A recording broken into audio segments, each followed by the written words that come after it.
va se coller. Bon alors, bon après-midi tout le monde, bonjour. Donc en fait, cette anti-conférence, c'est une anti-conférence, donc je ne vais pas vous dire comment je m'appelle et puis je ne vais pas vous dire quel est mon métier parce que c'est comme ça qu'on commence toutes les conférences. Donc là, vous le saurez à la fin, en fait, quand même. On ne va pas faire comme une anti-conférence où on déconstruit tout. Donc le principe de l'anti-conférence, c'est qu'on essaye de casser un peu les codes, de mettre des scientifiques sur des piédestals qui vous professent leur savoir. Là, c'est une après-midi interactive où on vous a déposé des images de nos sciences et en fait, on est à votre disposition. Donc nous, ce qu'on souhaite, c'est répondre à vos questions. Alors cet après-midi, on est 6 femmes scientifiques pour répondre à toutes vos questions, surtout celle du micro qui bouge. Pourquoi ce micro bouge ? Et l'une d'entre nous est en visioconférence parce qu'elle est aux États-Unis, donc elle s'est connectée pour être à l'heure, donc je ne vais pas dire son nom et où elle est, mais on vous le dira à la fin. Donc vous allez nous repérer parce qu'en fait, on est les seules qui ne sommes pas assises. L'idée, c'est qu'il y en a une, on va faire des réponses assez courtes, d'environ 5 minutes maximum. Quand on n'est pas en train de répondre, donc à chaque fois, on viendra ici au pupitre parce qu'il y a des gens qui sont en ligne, qui ne pouvaient pas venir dans la salle comme c'est limité. Donc, on a aussi des questions qui arrivent des enfants qui sont connectés. Donc, on viendra au pupitre, on reformulera, on redira, on répétera la question pour que ceux qui sont en ligne entendent bien qu'on est en train de répondre à cette question. L'image sur laquelle on sera en train de discuter apparaîtra sur l'écran aussi pour qu'on soit tous bien au courant de l'image qu'on a utilisée. Alors, je vois qu'il y en a plein qui ont retourné des images. Alors, s'il vous plaît, prenez la moitié et retournez-les. Parce que l'idée, c'est que sinon c'est long et vous allez vous ennuyer. Et c'est une des leçons qu'on a appris de l'an dernier, c'est que si on vous donne tout le matériel d'un coup, en fait, au bout d'un moment, ça s'essouffle, le jeu.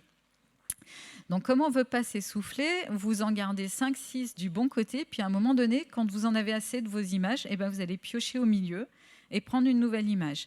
Pourquoi c'est des tables rondes ? C'est pour que vous puissiez aussi discuter ensemble. Vous avez le droit de faire du bruit, c'est le contraire de l'école ou d'habitude quand on est en cours. Vous avez le droit de parler ensemble, vous avez le droit de parler avec la table de derrière, vous avez le droit de parler avec qui vous voulez. Le but, c'est de faire émerger une question.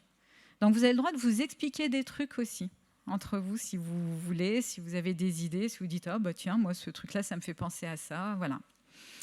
Donc ça, c'est le but. Alors, est-ce qu'il y a quelqu'un qui a déjà une question qui ça l'interpelle, une des photos ? On peut se lancer. Alors, n'ayez pas peur. Hein. Au début, c'est un peu long à démarrer, mais prenez n'importe quelle photo, montrez-la comme ça, et puis c'est parti. Allez, ça y est, c'est parti. Ah bon, il y a une glaciologue dans la salle ? D'accord.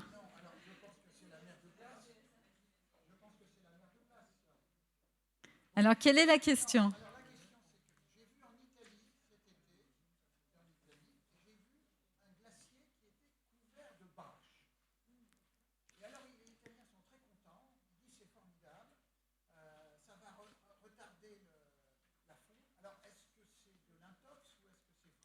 Alors, toutes les questions sont les bienvenues, effectivement, sachant qu'on a quand même un fil rouge de cet après-midi qui est l'histoire naturelle. C'est le fil rouge de cette année du Festival Atmosphère.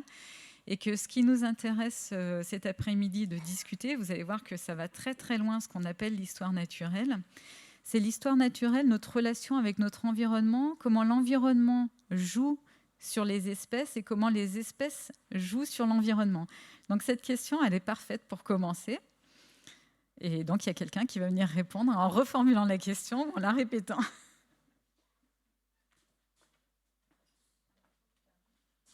Bonjour à toutes et à tous. On attaque fort avec une super question. Alors, cette question, c'est une question qui touche à la glace. La glace, c'est un sujet qui me passionne, qui m'intéresse beaucoup. Cette question, c'est une expérience qui a eu lieu cet été, c'est ça, en Italie, où un de nos invités aujourd'hui a observé des bâches blanche qui recouvre un glacier alpin. Et c'est exactement ça. Aujourd'hui, on va parler de comment on fait face aux éléments naturels, on va parler de notre résilience, de notre faculté d'adaptation. Et je ne vais rien vous apprendre en vous disant qu'aujourd'hui, à cause du dérèglement climatique, les glaces partout dans le monde sont en train de réagir très rapidement au dérèglement climatique. Il y a 200 000 glaciers dans le monde et tous ces glaciers sont en train de fondre et en train de disparaître aujourd'hui. La situation est extrêmement rapide. Et ces glaciers, pour nous, ils sont très utiles. Alors, il y a des glaciers qui servent aux activités de sport d'hiver. Les sports d'hiver, c'est quand même 9 milliards d'euros générés chaque année. C'est 120 000 personnes employées. Donc, ces glaciers, pour les stations de sport d'hiver, sont très importants. Les glaciers, c'est aussi des réserves d'eau douce. C'est aussi de l'eau qui s'écoule dans nos rivières. Donc, comment on fait pour arrêter la fonte de ces glaciers?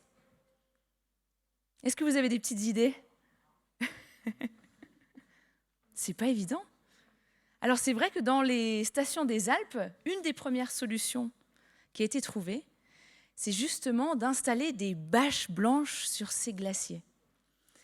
Alors, pourquoi est-ce qu'on installe des bâches blanches sur les glaciers? Tout simplement parce que de la glace au soleil, ça fond. Les glaciers commencent à se salir, à s'assombrir à cause de la pollution atmosphérique qui leur retombe dessus. Et ainsi, pour les protéger, on les recouvre de bâches blanches. Et ces bâches blanches, elles agissent comme un miroir.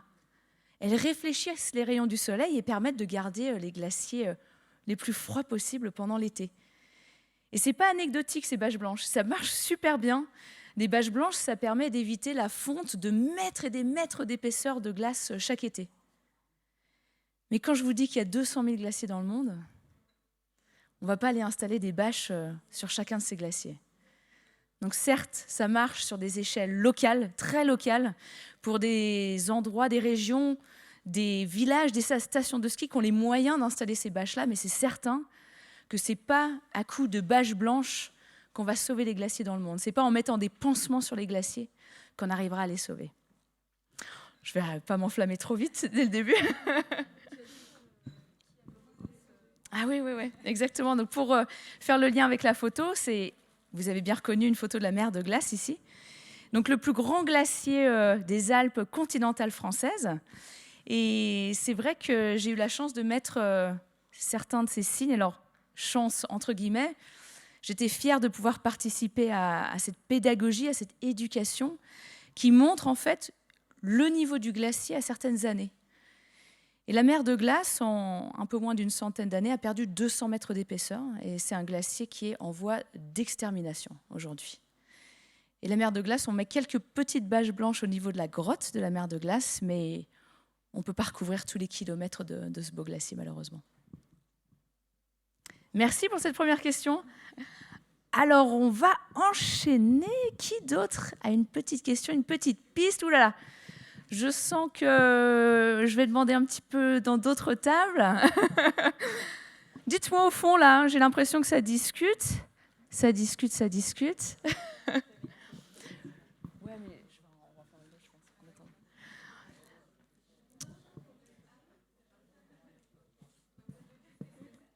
Alors, est-ce qu'il y a des photos qui vous titillent, des photos qui vous interrogent?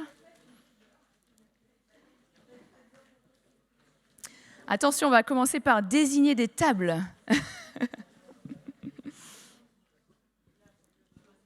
Ah, je vois qu'au fond, nous avons une belle photo qui a été brandie. Est-ce que vous pouvez la soulever au-dessus de votre tête? Alors, nous allons inviter une personne alors qui n'est pas présente dans la salle avec nous, mais qui est bien présente derrière son écran d'ordinateur. Alors, je vais la laisser commencer à faire entendre le son de sa voix. Et je ne sais pas si on peut montrer la photo. Ouais, super. Alors, est-ce que la connexion avec the USA? It is back. It is back. Great. Alors, 2 petites secondes, on va mettre la photo sur l'écran, ici, dans la salle. Et après, on va te laisser raconter ce que c'est que cette photo un peu mystérieuse. Ah bah ça y est. Ah, c'est bon. Si tu peux te lancer, c'est à toi. Moi, je la vois pas, la photo.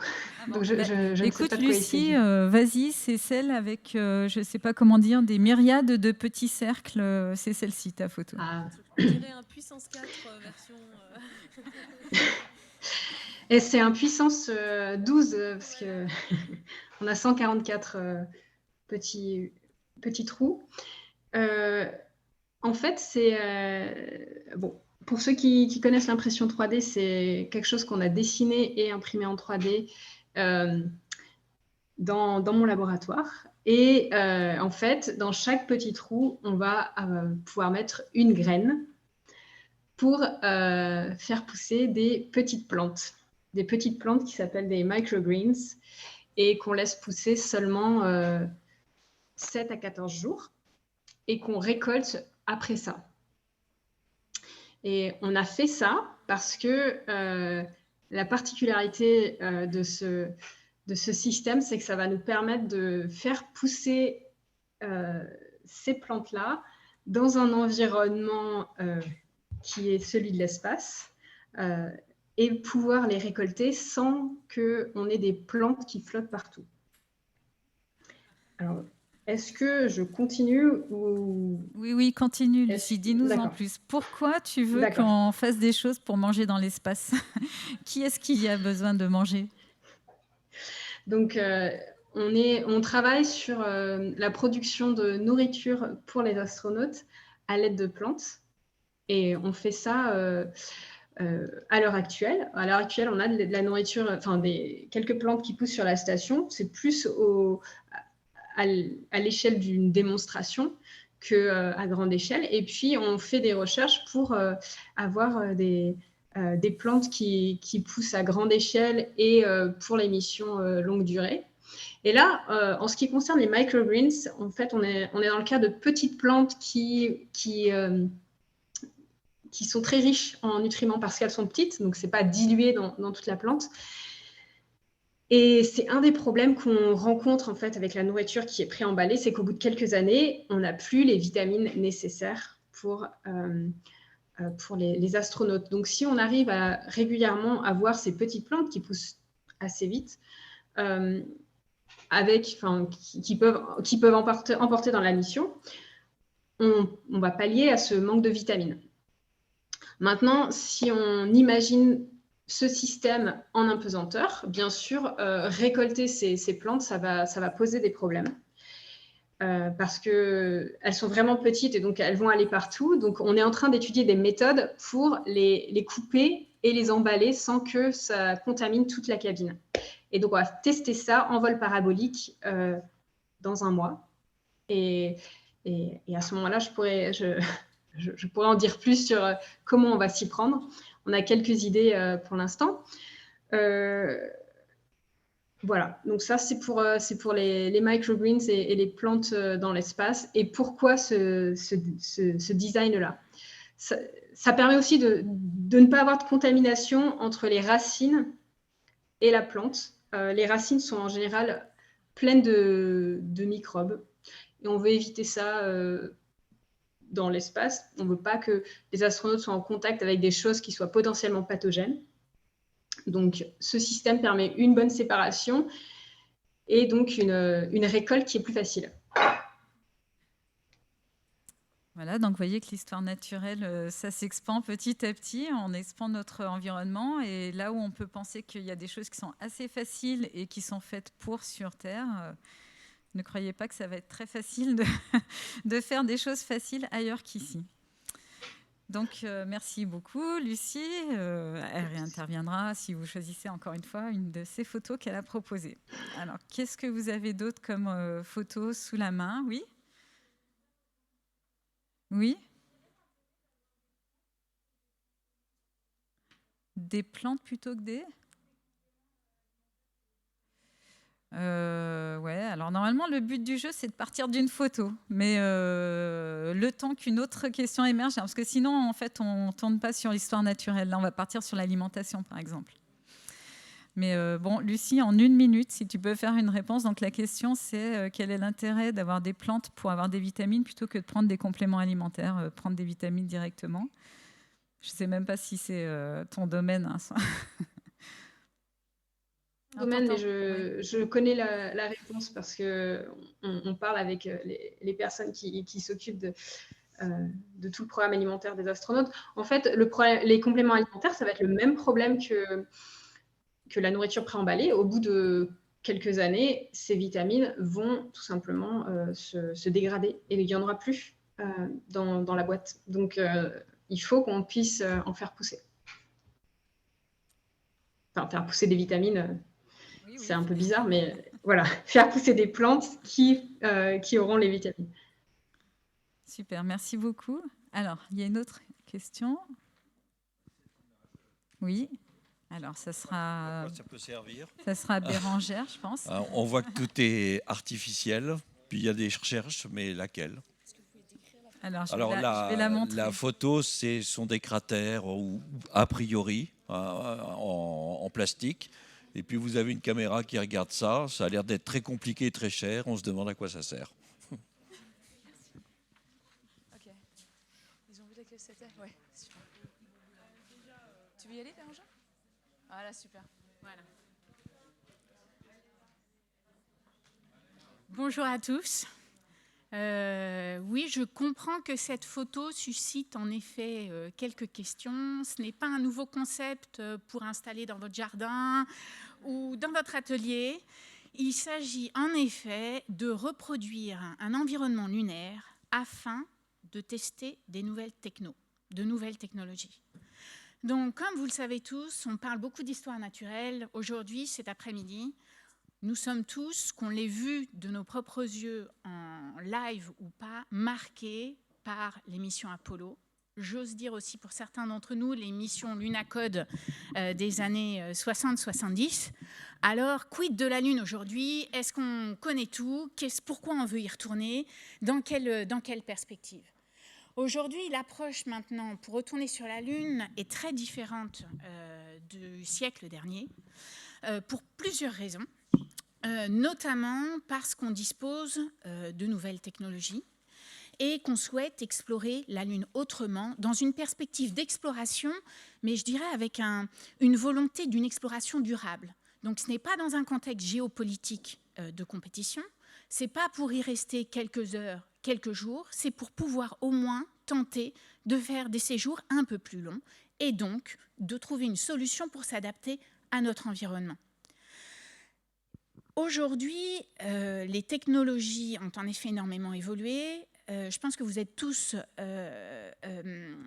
familiers avec, par exemple, je vais mentionner un exemple, et c'est très lié à cette photo, la façon dont vous garez votre voiture. Peut-être certains d'entre vous ont des systèmes automatiques, ce que j'appelle du smart parking. Eh bien, moi, ce que je développe à l'endroit où je travaille, je développe un smart parking, mais pour un atterrisseur lunaire. Et ce que vous voyez là, en fait, sur cette photo, alors je suis désolée, elle ne passe pas très bien à l'écran, vous verrez mieux sur les tables, vous voyez un bras robotique industriel qui tient en fait un capteur qui est un lidar. Et un lidar, un laser, qui en fait scanne la surface de la Lune. Et à partir de ce scan, est capable à bord de reconstruire l'image du terrain que l'atterrisseur est en train de voir et de décider en automatique à bord, est-ce que je peux atterrir à cet endroit-là ou alors est-ce que c'est trop dangereux? Est-ce que je devrais plutôt me poser ailleurs? C'est en fait un petit peu le Neil Armstrong que vous voyez dans les vidéos de l'atterrissage d'Apollo qui permet de décider si oui ou pas éviter un rocher, se poser à un endroit très pentu, etc. Et donc pour tester ces technologies, on ne connaît pas quand même énormément l'environnement lunaire, on est obligé de faire énormément de tests. Et cet exemple est avec, en fait, on reproduit la surface de la Lune à une échelle beaucoup plus petite. Et on doit aussi la reproduire de façon optique, de façon à ce que les signaux que le laser envoie soient représentatifs quand ils sont détectés ensuite. Et on fait en fait se promener le bras robotique le long de ce rail de façon à simuler une trajectoire et à comprendre les performances de notre capteur dans cet environnement spécifique. Et pour développer ce type de technologie, qui est commun aujourd'hui, basé sur de l'intelligence artificielle, etc., beaucoup d'automatisme, on a besoin de faire de nombreux types. C'est un exemple de facilité. On en utilise aussi d'autres, par exemple d'hélicoptères, etc. Et on combine tous ces résultats de tests pour pouvoir dire, avant de lancer, c'est bon, on peut y aller, on a une grande probabilité de succès.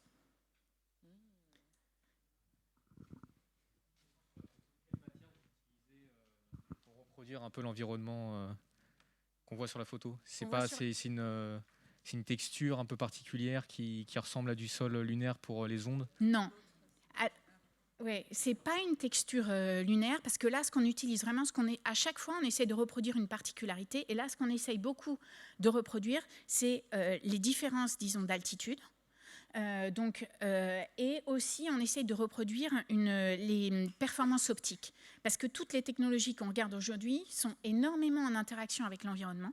Donc nous le sommes, les technologies qu'on développe le sont aussi, et particulièrement toutes ces technologies qu'on appelle des technologies visuelles demandent de comprendre de façon très approfondie les terrains que l'on va rencontrer. Et c'est parce qu'on ne connaît pas ces terrains finalement qu'on a à tester sur de grandes amplitudes de caractéristiques.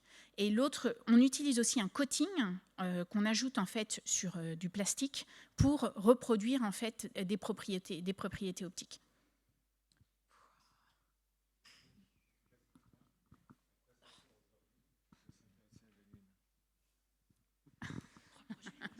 Non, je me suis préparée pour cette question. Hein. Donc, on peut peut-être... Je réponds maintenant ? Oui. Je redis la question, excusez-moi, je suis pas... Donc, la question est, à quoi ça sert aujourd'hui de retourner sur la Lune ? Pourquoi retourner sur la Lune aujourd'hui ? Non, pas du tout. Mais c'est une très bonne question et on peut débattre. Je pense qu'il n'y a pas non plus d'opinion toute faite du tout là-dessus. Alors, la Lune, encore aujourd'hui, il y a eu de récentes découvertes scientifiques qui ont mis la Lune complètement sous les feux de nouveaux projecteurs. On a découvert finalement qu'il y avait beaucoup plus d'eau qu'on pensait.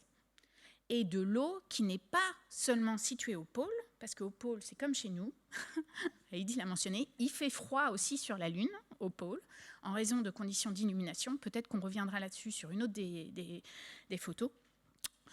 Mais on a aussi découvert qu'il y aurait, et c'est récent, hein, quand je vous parle de ça, c'est des articles qui sont parus l'année dernière, et qu'il y aurait aussi de l'eau qui serait présente à d'autres endroits de la surface de la Lune de façon assez homogène finalement.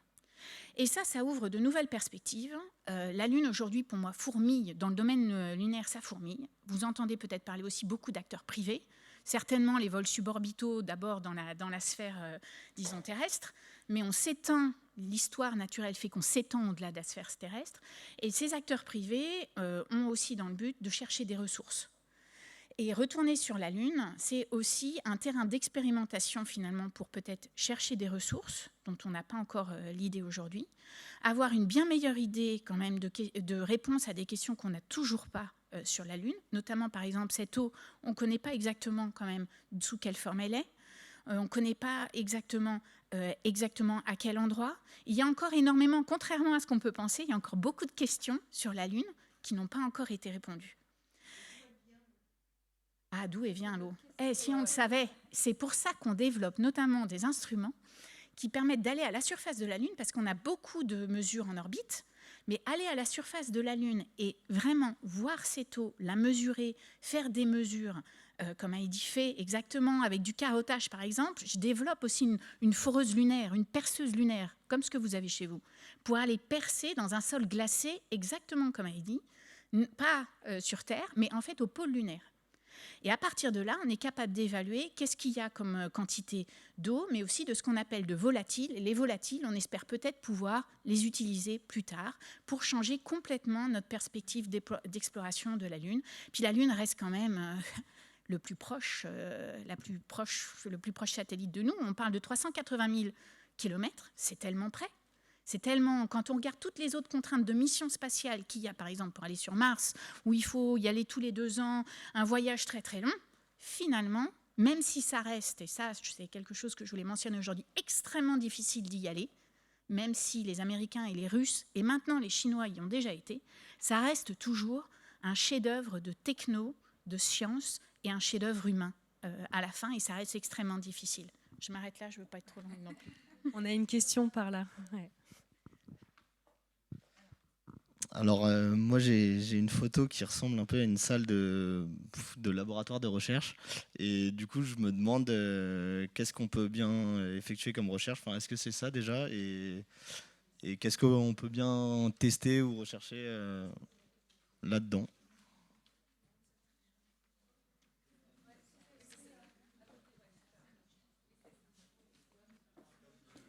Lucie, c'est pour toi du coup.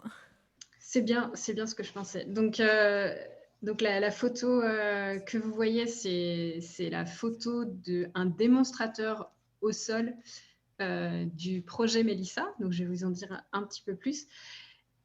Sur la photo, exactement, ce qu'il y a, c'est ce qu'on appelle des bioréacteurs.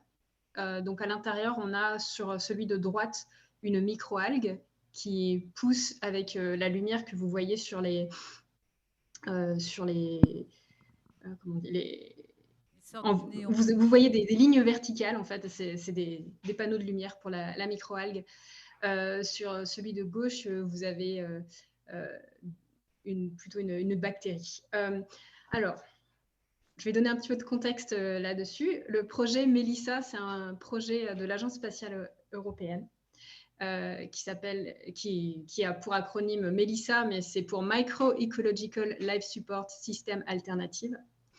Et l'idée du projet, c'est de recréer un écosystème artificiel, un écosystème de lacs en écosystème artificiel pour vivre dans l'espace.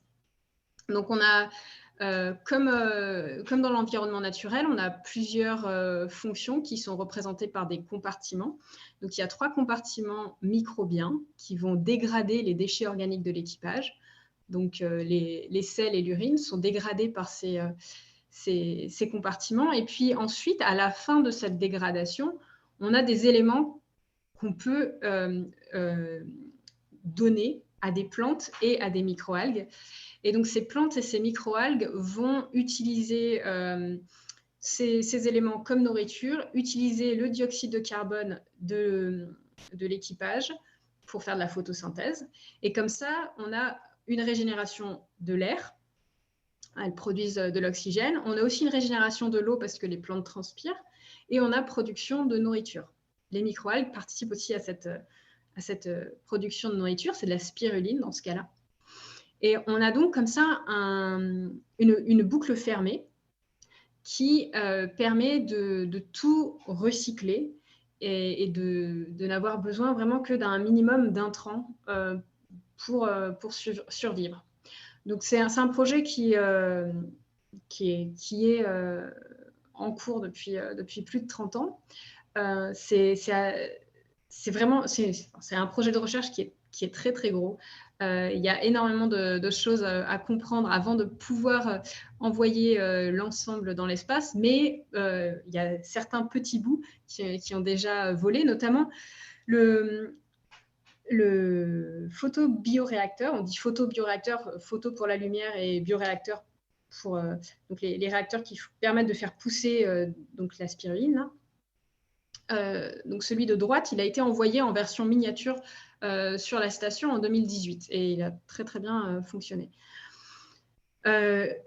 Donc avant de pouvoir assembler tous ces compartiments ensemble dans l'espace, on veut les tester sur Terre. Et donc, c'est pour ça qu'à l'Université autonome de Barcelone, il y a ce démonstrateur de la boucle Mélissa.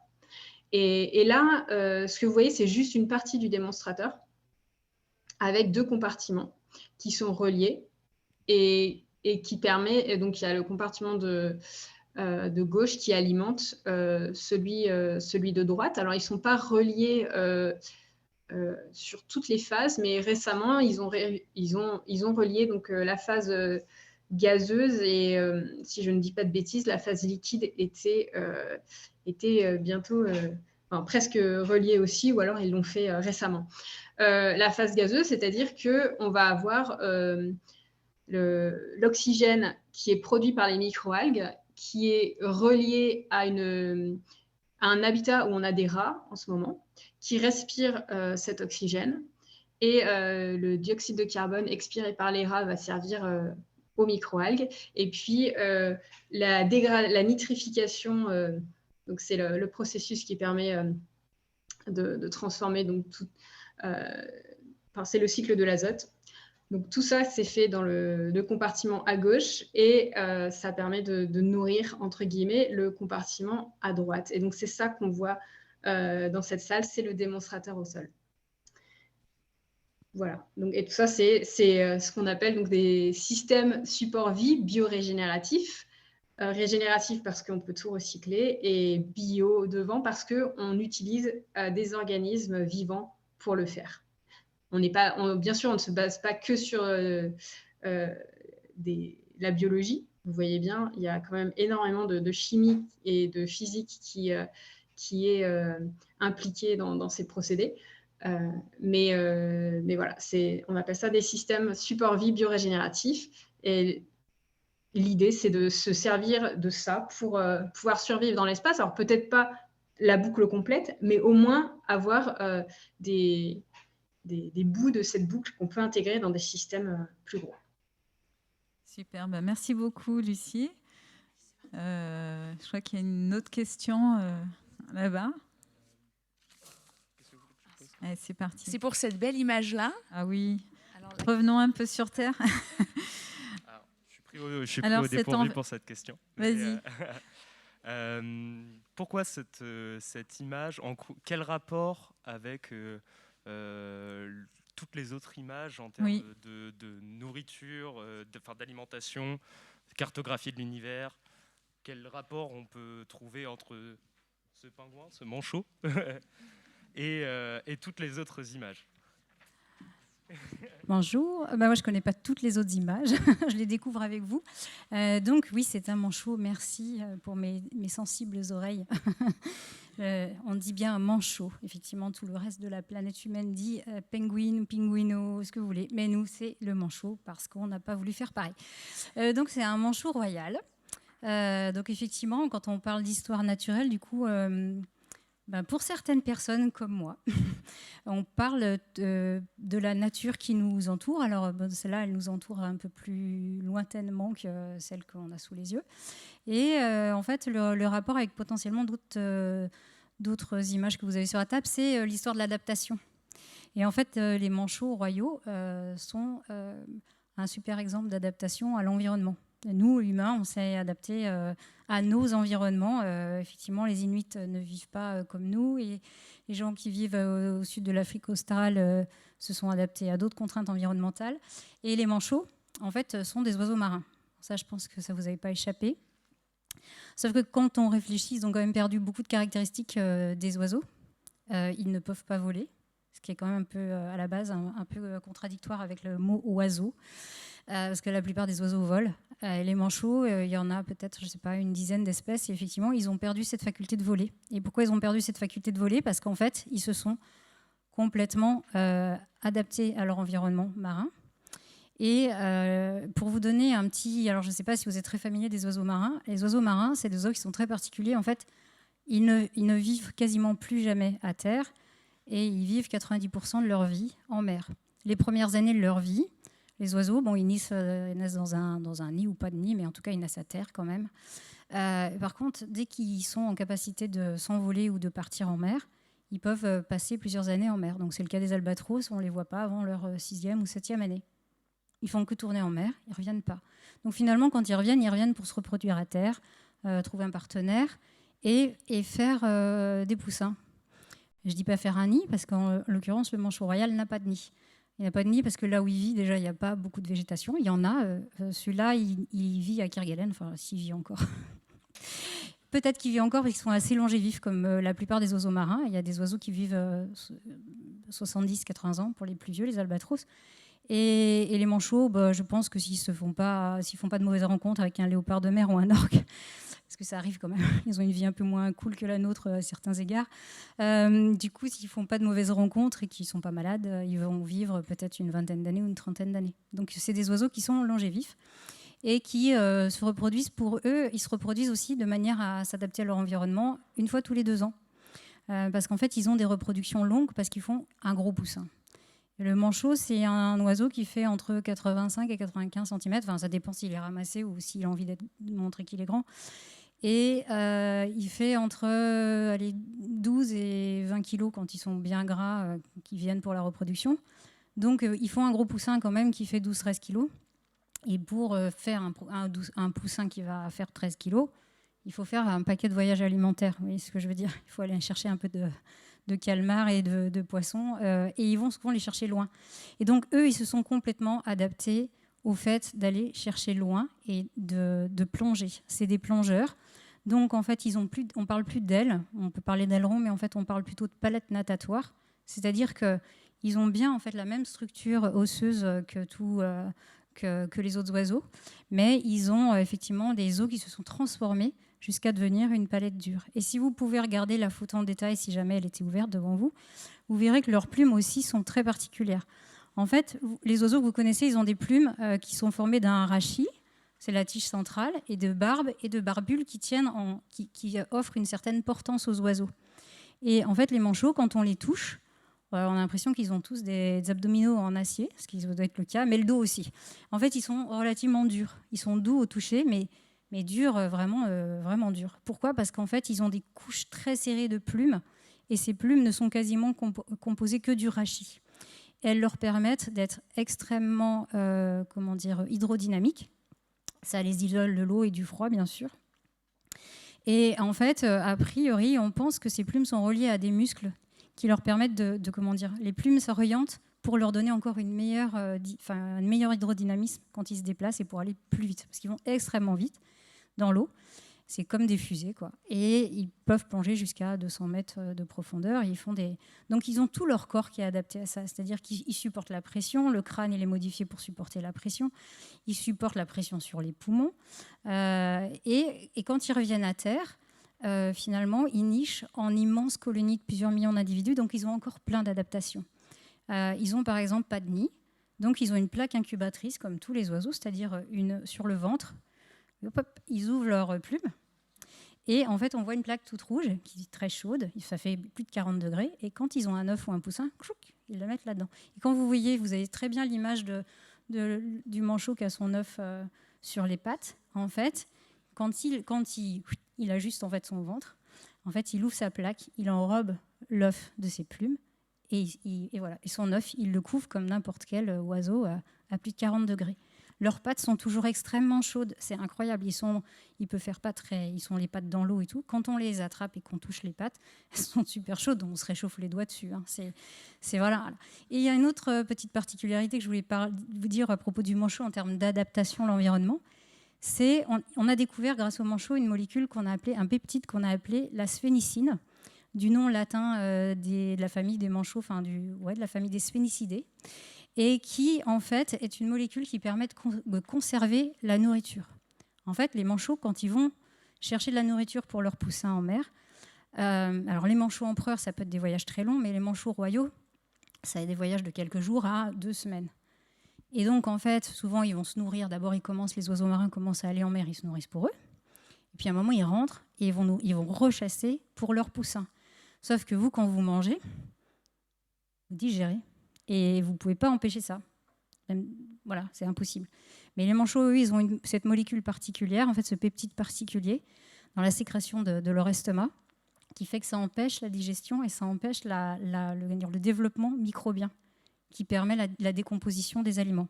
Donc, quand ils ramènent leurs aliments, ils sont tout frais, comme s'ils étaient dans le frigo. Et c'est une molécule qui a été découverte par un labo de Strasbourg, je crois, il y a une vingtaine d'années, et qui a été déposé comme brevet parce que, par exemple, c'est les choses, quand on parle de biomimétisme, on s'est intéressé à cette molécule pour travailler sur la conservation des aliments pour les humains. Voilà pourquoi ce manchot est là, parce que c'est un super exemple d'adaptation à son environnement. Et donc, on pourrait... Il en a plein d'autres, en fait. C'est sans fin.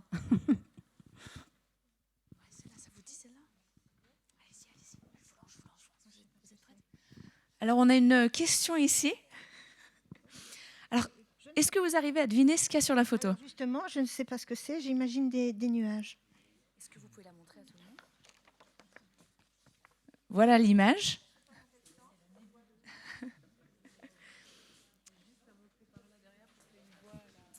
Alors le mot nuage est parfait. Donc c'est la photo qui est là, qui se déplace tout en haut ici. Cette photo, ça s'intitule Nébuleuse. Alors tout le monde ne l'a pas sur la table, mais par contre on pourra la faire passer parce que c'est un vrai objet de recherche. Voilà, tout le monde ne l'a pas. Tout le monde ne l'a pas, ok. Ouais. Donc on va la faire passer parce que en fait c'est une photo prise au télescope.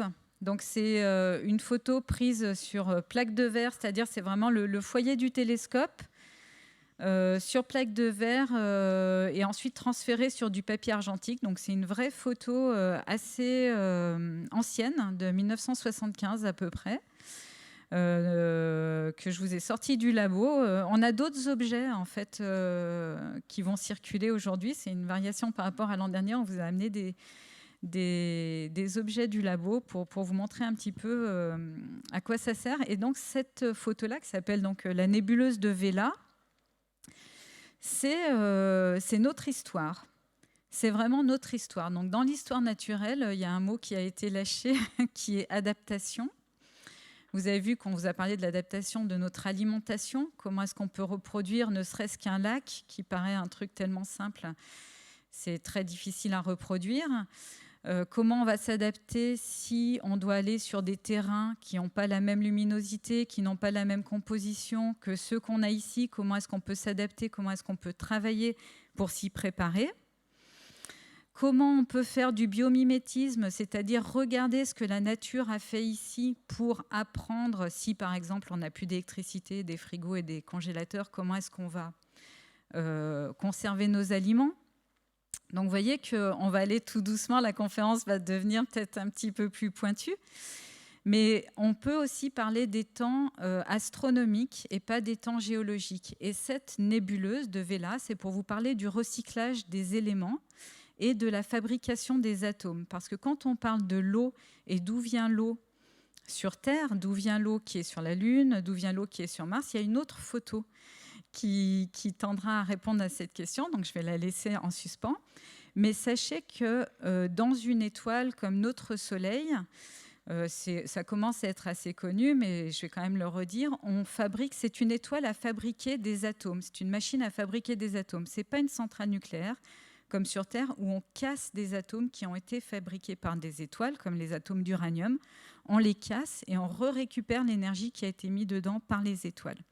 Actuellement, cette étoile, le Soleil, elle prend 2 atomes d'hydrogène, elle les met ensemble, ça fait un atome d'hélium. Quand elle aura fait ça avec tout le milieu de son cœur, le Soleil, elle prendra 2 atomes d'hélium, parce qu'elle n'aura plus d'hydrogène, et elle fera le carbone. Quand elle aura fini le carbone, elle prendra le carbone, elle fera l'azote. Quand elle aura fini l'azote, elle fera l'oxygène. Et dans cet ordre-là, je ne sais pas si vous avez entendu, mais j'ai dit hydrogène, carbone, azote, oxygène. En gros, on est fait de quoi? D'eau. Donc c'est hydrogène, oxygène. Qu'est-ce qu'on respire? De l'azote, de l'oxygène. De quoi on est fait d'autre? Du carbone. Donc en fait, c'est les premiers Legos de l'univers, c'est ce que font toutes les étoiles. Et puis, quand elles vivent assez longtemps, elles vont fabriquer des éléments comme ça, assez complexes, jusqu'au fer 56, on dit. C'est-à-dire qu'elles arrivent à mettre 56 choses dans le noyau. Mais en fait, il y en a des étoiles qui sont plus grosses que le Soleil. Et elles, quand elles explosent comme ça, au moment de leur mort, c'est-à-dire qu'elles ne fabriquent pas ça dans leur vie, mais au moment de la mort, quand elles explosent en supernova, en fait, elles fabriquent les éléments plus lourds jusqu'à l'uranium, par exemple 238. Donc quand on sait qu'on a de l'uranium sur Terre, ça veut dire qu'on est issu d'au moins une génération de supernova. Notre Soleil contient de l'uranium, puisque la Terre contient de l'uranium, et qu'on vient tous de la même nébuleuse. Donc dans l'univers, donc l'univers a, on va dire, alors Pauline qui est plus précise que moi, Pauline va vous dire 13,8 milliards d'années. Moi, je vais dire les 15 milliards d'années.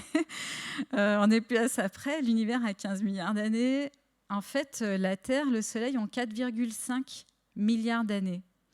Et notre Soleil, par exemple, va vivre à peu près 9 milliards d'années. Il est à peu près à la moitié de sa vie.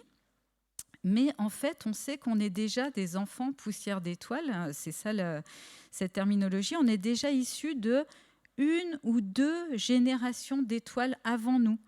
Tous nos éléments, le carbone dont nous sommes faits, l'oxygène dont nous sommes faits, que nous respirons, l'eau qui est ici, a été faite dans des étoiles avant le Soleil. Et dont au moins une mort d'étoile comme ça en supernova. On est des enfants de supernova. C'est pas l'uranium qu'on utilise actuellement ne vient pas de la Terre, ne vient pas du Soleil. On ne vient pas de la Terre, on ne vient pas du Soleil, nous autres. Ni l'eau, en fait, qu'on utilise. Alors, ce qui est très joli dans la nébuleuse de Vela, je l'utilise avec des étudiants, c'est qu'on peut repérer où est le cadavre de l'étoile dont les couches ont été expulsées comme ça lors de sa mort. Et donc, lors de sa mort, elle a permis de fabriquer tous ces éléments lourds qu'on aime. Et en fait, si on trace avec un calque ou avec votre imagination, vous prenez tout le contour le plus éloigné. Alors, vous voyez qu'il y a eu des sous-bulles à l'intérieur de la grosse bulle, mais il y a une grosse bulle. Et si vous arrivez à faire avec vos yeux à peu près le centre de la bulle, eh bien là, il y a ce qu'on appelle un pulsar. Un pulsar, c'est une étoile qui est morte et qui tourne quand elle est morte. En fait, donc les couches extérieures ont été soufflées, mais le cœur, lui, a collapsé, s'est concentré sur lui-même. Et en général, en physique, quand on concentre quelque chose, ça se met à tourner. Et le cœur, donc cette étoile morte, tourne très très vite. C'est pour ça qu'on appelle ça un pulsar, parce qu'en fait, elle envoie de la lumière. C'est comme un phare qui tourne très très très vite. Et on peut mesurer petit à petit, donc même cette mort d'étoile est encore en train de mourir, donc en fait elle tourne de moins en moins vite sur elle-même. Donc on peut remonter à quand cette étoile a explosé. On peut aussi calculer la vitesse d'expansion en prenant des photos comme ça. Donc juste à partir d'une photo, on peut calculer, je le fais avec des élèves en classe, on calcule à quelle époque cette supernova a explosé, il y a environ 1000 ans. Et en fait, on calcule la vitesse d'expansion des couches, et ces couches d'éléments que vous voyez là, tous ces filaments noirs, c'est des éléments qui repartent dans la galaxie, dans le milieu interstellaire, ça veut dire entre les étoiles. Ça se mélange, ça s'enrichit, ça refait un nuage de poussière, un nuage d'éléments qui va se recondenser et qui va fabriquer une nouvelle étoile avec des nouvelles planètes. Donc ça, c'est notre environnement naturel, c'est notre histoire naturelle, avec des échelles de temps et des échelles de distance un peu plus grandes. Voilà. Oui ? Qu'est-ce qui fait que ça se disloque ou que ça se recomplome ? C'est des équilibres, en fait, c'est des équilibres de physique et de chimie. Essentiellement, c'est des équilibres de pression. C'est-à-dire que tant qu'il y a des réactions nucléaires, ces réactions nucléaires fabriquent des photons, fabriquent du rayonnement qui pousse vers l'extérieur, en fait. Ça fait une sorte de pression. Même si l'étoile est très lourde et qu'elle a envie de s'effondrer vers l'intérieur, en fait, il y a cette pression de radiation ou ces pressions dynamiques.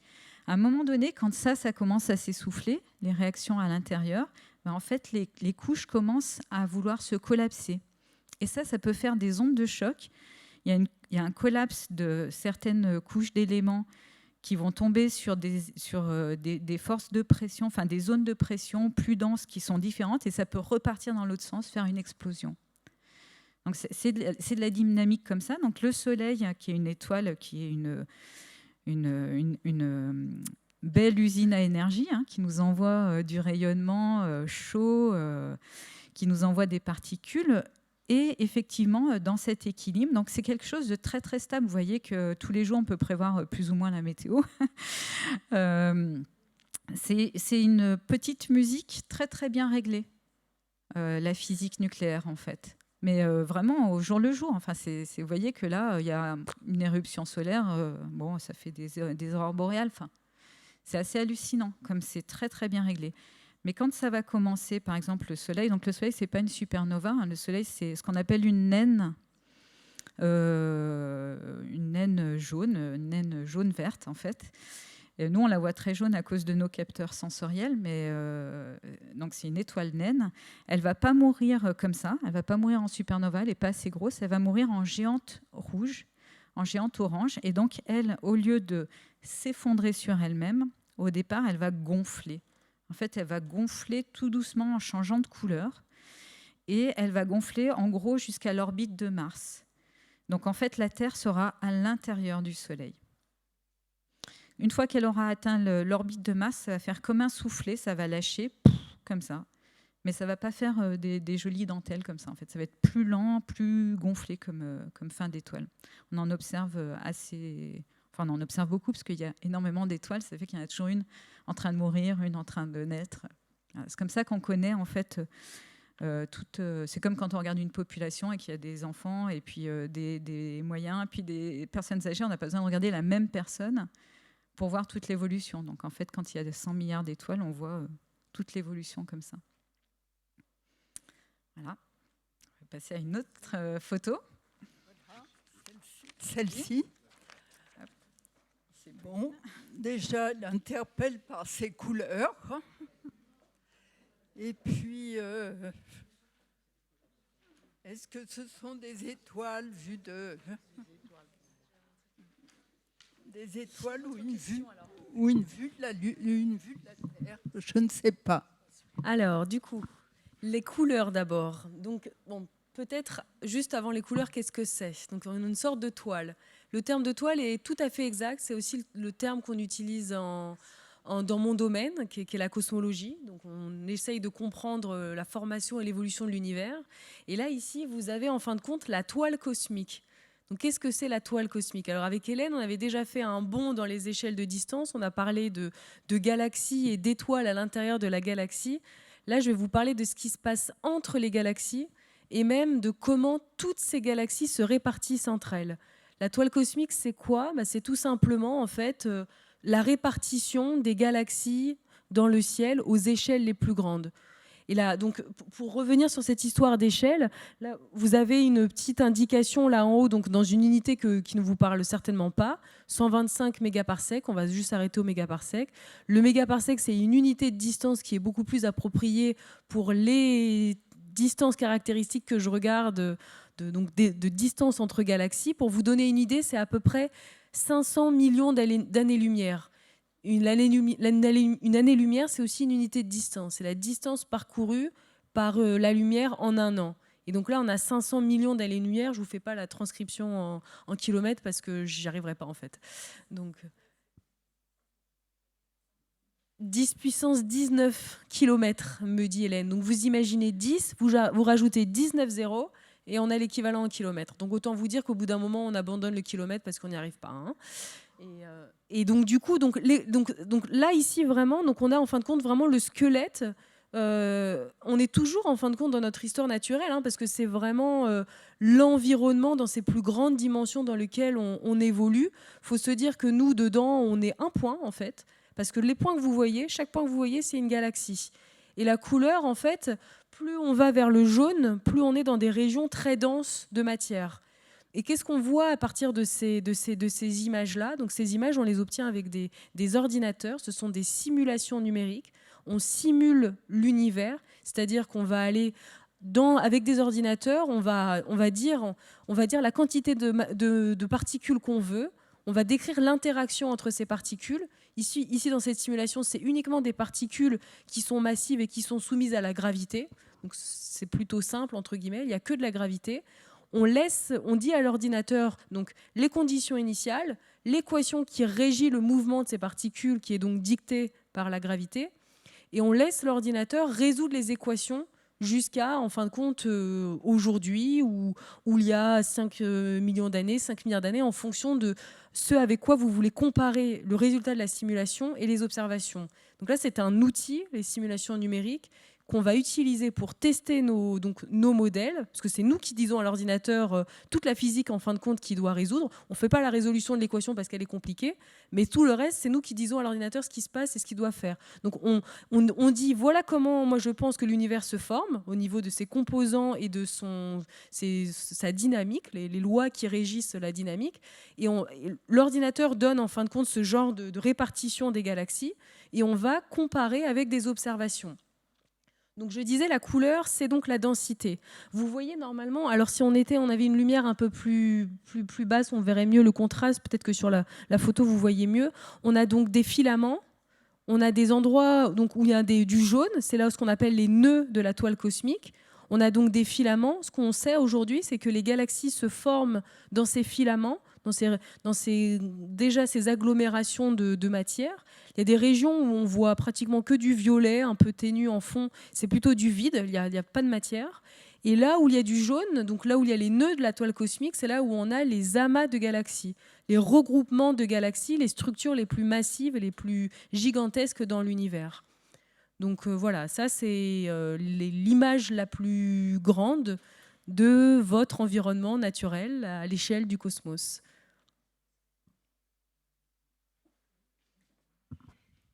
Alors, est-ce qu'il y a d'autres questions? Quelle table n'a pas encore posé de questions? Alors, vous avez le droit de retourner toutes celles qui n'étaient pas tournées, hein, parce qu'on avance dans le temps, donc ça peut vous renouveler. Puis, il y a aussi des objets. Je ne sais pas où sont les objets, d'ailleurs. Il faut qu'on les mette sur les tables. Alors, on a déjà une photo qui a été sélectionnée. Monsieur, quelle est votre question? Alors, j'ai l'impression que le 2130e oiseau en partant de la gauche a mal à la patte. Non, plus sérieusement, c'est une question qui interpelle l'explosion démographique des humains et l'implosion démographique des animaux, même si là, on a effectivement un regroupement sur un petit espace de pas mal d'oiseaux. Voilà, c'est un peu le contraste qui nous fait peur pour l'avenir.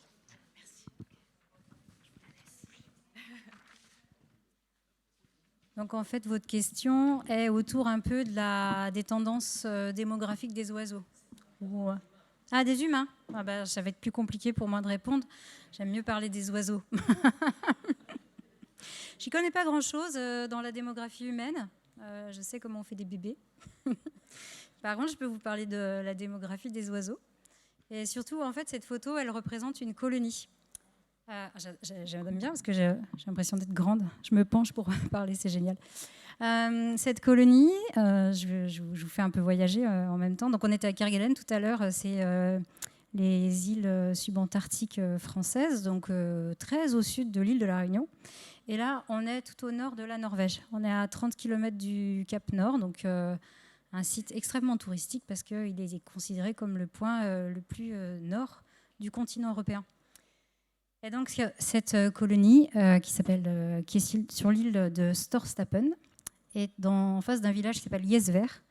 Et c'est une des colonies dans laquelle j'ai fait, au sein de laquelle j'ai fait mon terrain de thèse. Donc est-ce que vous avez identifié l'espèce? Il y a une personne dans la salle qui ne doit pas le donner. Parce que normalement, elle doit le savoir. Ou alors, c'est qu'on a vraiment mal communiqué. Vous savez? Non? Ah, c'était pas si facile. Des petites pistes? Allez-y, n'ayez pas peur. Vous avez deviné? C'est une espèce qui vit en France. Non, c'est beaucoup plus grand qu'une sterne. Oui, c'est un fou de bassin. Donc c'est un fou de bassin. Et en fait, cette photo, elle est prise au-dessus de la colonie. Et donc, en fait, là, c'est une colonie où il y a à peu près 2500 couples. Donc, en fait, si vous regardez bien, chaque tache blanche est un fou de bassin. Et si vous regardez un peu plus attentivement, il y a des fois où il y a deux taches un peu resserrées. Donc, c'est un couple. Et ils sont très tradis. C'est un papa et une maman. Et entre les individus, des fois, il y a une petite boule. C'est leur poussin. Donc là, c'est stade de l'année. C'est des poussins qui ont entre 3 et 6 semaines. Donc, c'est des gros poussins douveteux blancs. Et en fait, ce qui est intéressant sur cette photo, c'est le fait que ce soit une colonie. Vous pouvez constater quelque chose, c'est qu'ils sont disposés de manière assez régulière. Ils ne sont pas ni trop espacé, ni très serré. Et la règle chez les fous de bassin, elle est assez stricte. Et en fait, juste pour vous expliquer pourquoi cette règle est stricte, c'est que le fou de bassin n'est pas un super voisin et qu'il a un bec qui fait à peu près 15-20 cm, qui est un peu comme un poignard et qui fait très mal. Et je vous parle d'expérience. Et donc, en fait, entre eux, ils ne se font pas vraiment de cadeaux. Donc, ils ont besoin, ces oiseaux, de vivre en colonie parce que ça a plein d'avantages. Le fait d'être... La plupart des oiseaux marins sont coloniaux. On ne sait pas exactement pourquoi. On pense que ça peut être lié à une protection. Ça dilue le risque en cas de prédation. Ça favorise aussi la recherche alimentaire. C'est-à-dire que le fou, c'est un oiseau qui est très gros. Et en fait, ils ont tendance, les oiseaux marins, c'est un terme, il faut que je traduise, ils ont tendance à, entre guillemets, aller voir, vous êtes pareil, hein. Donc je viens de La Rochelle, et à La Rochelle, un truc classique, c'est que si on voit des gens passer avec un cornet de glace, on fait, alors d'où ils viennent? Et en fait, les fous font pareil. C'est que quand on voit plein de fous partir dans un endroit, et surtout si vous visualisez des chasses de fous de bassin, quand vous les voyez tous plonger, comme des flèches, en fait, ça se voit d'assez loin, et là, il fait « Oh, regarde, il y a de la bouffe là-bas, on y va ». Et donc, on les voit tous partir. Donc ça, c'est aussi une adaptation à l'environnement. L'environnement marin est plus ou moins prédictible. C'est-à-dire que, c'est comme si vous aviez des supermarchés, mais qui se déplacent. Vous voyez ? Vous savez plus ou moins que vous allez trouver de la nourriture chez une marque de supermarché, mais d'une semaine sur l'autre, il n'est pas au même endroit. Ce n'est pas hyper simple. C'est un peu le problème des animaux marins. Et donc, en fait, les fous de bassin ou les autres oiseaux marins, par leur colonialité, ils ont ce principe. Et alors, pourquoi je reviens à mon espace? C'est qu'en fait, c'est des oiseaux qui sont très grands et qui sont très territoriaux. Alors, ils se mettent tous ensemble, mais ils ne supportent pas la présence d'un intrus. C'est quand même extraordinaire. Ça vous rappelle personne. Et donc, en fait, ils ont en gros 50 cm² qui est à eux. Et donc, ils ont tout un code comportemental pour dire quand ils veulent décoller, ils ont un code. En fait, ils commencent à se mettre très haut sur leurs pattes et ils pointent, ils font ce qu'on appelle du skylighting, c'est-à-dire qu'ils lèvent la tête, le bec vers le ciel. Ils ont une bande noire qui est très visible. Et puis, en fait, ils écartent un peu les ailes comme ça. Et ça, c'est pour dire aux voisins, ne me cassez pas la figure, je vais décoller. Je ne viens pas dans votre nid, je veux juste aller manger ou je vais aller en mer. Et parce qu'en fait, et quand il rentre, quand il y a un oiseau qui se pose, il faut vraiment qu'il se pose à toute proximité de son nid. Si jamais il se pose un petit peu plus loin, ce que j'ai déjà vu, il va vraiment se faire attaquer par tout le monde. Et il peut avoir une peine, même par son partenaire, il peut avoir une peine de dingue à retourner à son nid, même s'il s'est posé 1 mètre trop loin, parce qu'il y a eu un coup de vent et qu'il a loupé son atterrissage. Et quand il vient voir son partenaire, tout de suite, ils vont frotter leur bec. Mais c'est aussi une manière pour dire « c'est moi ». Détends-toi. Parce que vraiment, ils sont extrêmement agressifs. Ça peut aller jusqu'à la mort d'un oiseau. Alors globalement, ça ne se passe pas trop mal, mais ça ne se passe pas trop mal parce qu'ils ont ce comportement. Ils ont plein de codes pour expliquer aux autres, détendez-vous, je vais pas venir chez vous, je ne vais pas vous piquer votre nid, etc. Donc c'est encore une adaptation à l'environnement et pour trouver de la nourriture et pour, entre guillemets, avoir moins de problèmes de prédation. On va se resserrer, mais on se resserre avec notre espace vital minimum pour pas être trop dans cette compétition quand même. Donc c'est aussi entre guillemets, toujours ils sont un peu en compétition et en même temps ils sont quand même en collaboration. Et il faut qu'ils trouvent la juste distance entre ces mécanismes qui sont un peu différents. Et puis il y avait une dernière chose, si jamais on ne passe pas, sur la table là-bas, vous avez un petit sachet avec des plumes, qui sont des plumes de fou, et qui ont une odeur spécifique, j'en dis pas plus, donc peut-être ça vous incitera. Vous pouvez ouvrir le sachet et je vous invite à respirer. Bon, elles ont un petit peu dormi avec des plumes de pétrel géant et qui a une odeur un peu, la même odeur, mais très caractéristique. Je pense qu'il faut vraiment renifler la plume, sinon on ne sent pas. Et je vous en dis pas plus, c'est lié aussi à leur biologie. Teasing.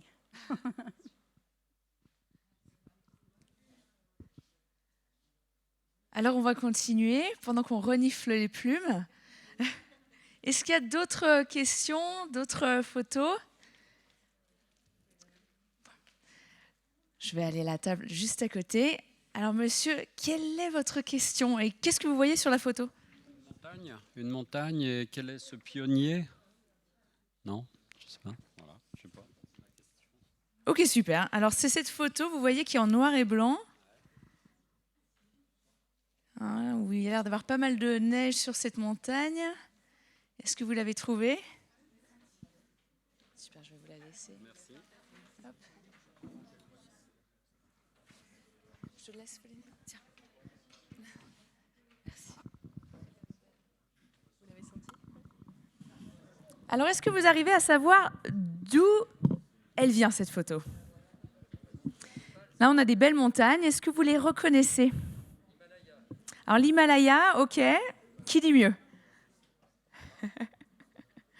Qui dit mieux? Oula, on n'ose pas beaucoup se prononcer. Hein.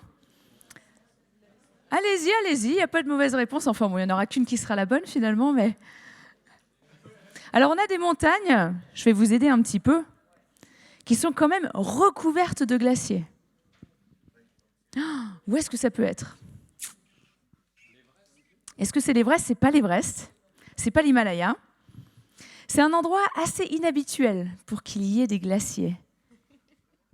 Figurez-vous que cette photo, en fait, on est à 15-20 km de l'équateur. Alors, est-ce que vous arrivez à deviner quel pays, quelle région? Ah, je sens qu'il y a des pros dans la salle. J'ai entendu le Kilimandjaro. En fait, c'est pas très loin. Ce que vous voyez ici, ce sont des glaciers en Ouganda. Vous vous rendez compte? Alors la photo est assez ancienne, hein, elle a plus de 70 ans. Les glaciers sont absolument magnifiques, gigantesques. Et à l'Afrique de l'Est, vous avez encore 3 massifs montagneux où il y a des glaciers. Comme les glaciers de l'Everest, comme les glaciers de l'Himalaya. Et ces glaciers que vous voyez ici, ils sont pile à la frontière entre la République démocratique du Congo et l'Ouganda. Et on appelle ces glaciers-là des glaciers tropicaux. Alors pourquoi je voulais vous en parler des glaciers tropicaux aujourd'hui? Parce qu'eux aussi ont beaucoup d'histoires naturelles à nous raconter. Ces glaciers tropicaux, ce sont des glaciers qui subsistent aujourd'hui malgré tout ce qui se passe, malgré l'augmentation des températures, mais des glaciers qui d'ici quelques années ne seront plus là. C'est des glaciers qui sont hérités de l'ancienne ère glaciaire. Vous savez, il y a 20 000 ans, ça devait être un peu le top du top pour les glaciologues. Il y avait vraiment des glaciers de partout, des énormes calottes polaires qui recouvraient les Alpes jusqu'à Lyon et Grenoble. Et il y avait aussi énormément de glaciers dans les régions tropicales. Ces glaciers-là, aujourd'hui, on les trouve au-dessus de 5000 mètres d'altitude. Donc c'est quand même des glaciers super hauts. Et c'est la seule raison pour laquelle ils survivent malgré l'augmentation des températures. C'est parce que ce sont des glaciers qui sont aussi hauts que ça en altitude. Avec un petit peu de chance, ces glaciers-là, je les verrai au mois de décembre cette année. Je suis en train de motiver mon équipe pour y aller. Et il y a quelque chose de magique avec ces glaciers en Ouganda. Quelque chose de, je trouve, d'hyper mystérieux, d'hyper énigmatique. C'est que ces glaciers que vous voyez sur cette image, c'est la source la plus haute et la plus permanente du Nil. Comme quoi des glaciers qui sont loin de tout peuvent avoir une influence sur des centaines, voire des milliers de kilomètres. Chaque petite goutte d'eau qui est perdue par ces glaciers pendant les périodes sèches alimente des rivières qui se jettent dans les lacs, qui alimentent le Nil. Et c'est pour ça que ces glaciers aujourd'hui, même s'ils se réduisent à peu de choses, c'est des glaciers qui ont vraiment une importance toute particulière.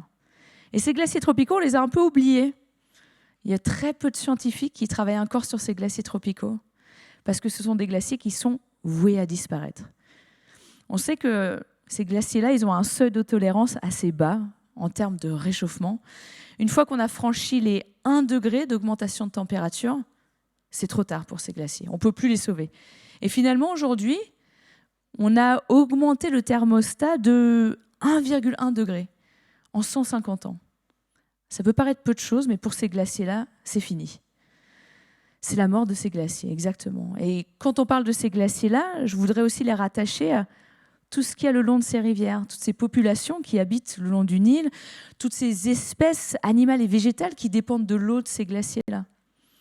Parce que finalement, en période sèche, quand le peu de neige qui tombe sur ces sommets a disparu, quand il n'y a plus de précipitations, en période sèche, l'eau, elle ne vient que de ces glaciers-là.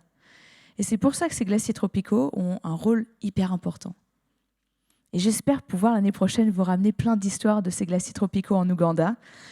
Ce qu'on va faire, c'est créer une archive climatique, une archive paysagère de ces paysages-là, pour que quand ces glaciers ne seront plus là, finalement, on ait un témoignage que ces glaciers-là ne soient pas disparus en vain.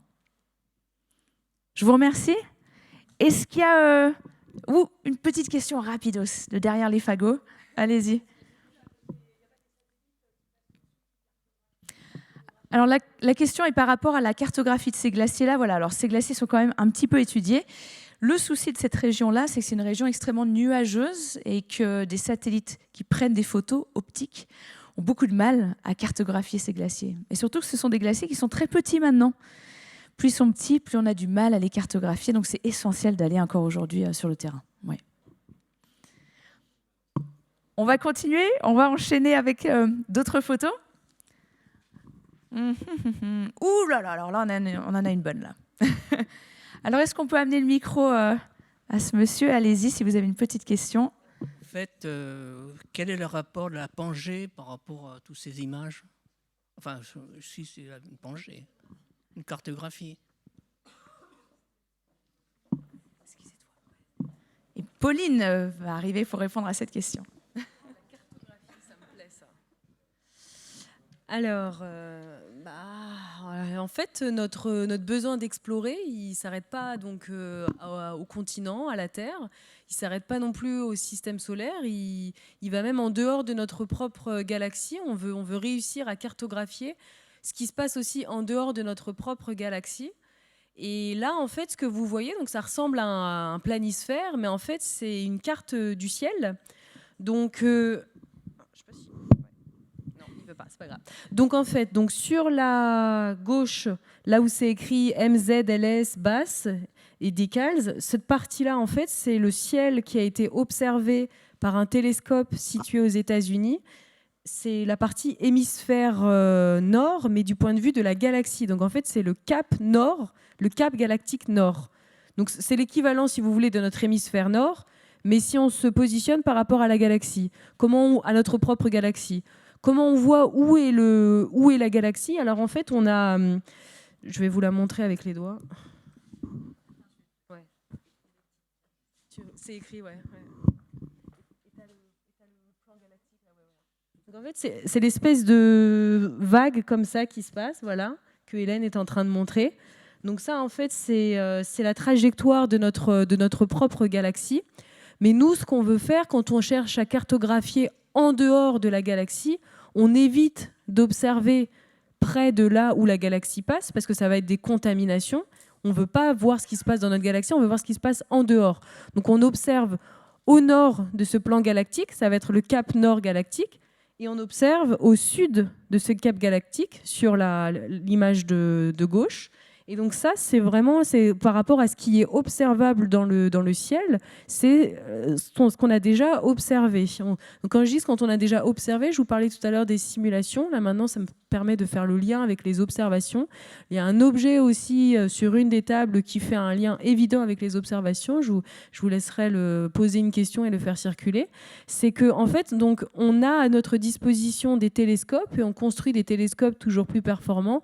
Comment on augmente la performance d'un télescope? On augmente tout simplement d'une part la taille du miroir principal, celui qui va collecter toute la lumière. Donc là, ici, c'est un télescope qui a un miroir principal qui fait 4 mètres de diamètre.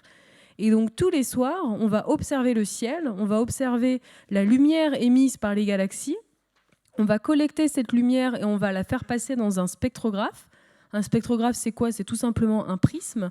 On va décomposer cette lumière. Décomposer la lumière, ça veut dire on a l'intensité lumineuse en fonction de la longueur d'onde. On a donc le spectre de la lumière. Et il faut voir que le spectre de la lumière, on en a un, oui, tout à fait. On en a un tout là-haut, tout en haut à droite, voilà. La petite courbe là qui fait des petites fluctuations. Donc en ordonnée, on a l'intensité lumineuse. En abscisse, on a la longueur d'onde. Et là, ici, donc, en fonction de la forme de ce spectre, la forme du spectre n'est pas la même si c'est une étoile qu'on observe, si c'est une galaxie, et même en fait la forme du spectre n'est pas le même selon le type de galaxie. Des galaxies qui sont plutôt rouges, plutôt lumineuses, dans lesquelles il n'y a plus de formation d'étoiles, comme on en trouve proche de nous, vont avoir un spectre qui n'est pas le même que celui d'une galaxie plutôt jeune, plutôt bleue, où il y a encore de la formation d'étoiles. Notre propre galaxie, la Voie lactée, il y a encore de la formation d'étoiles dedans. Elle aurait un spectre plutôt comme une galaxie bleue.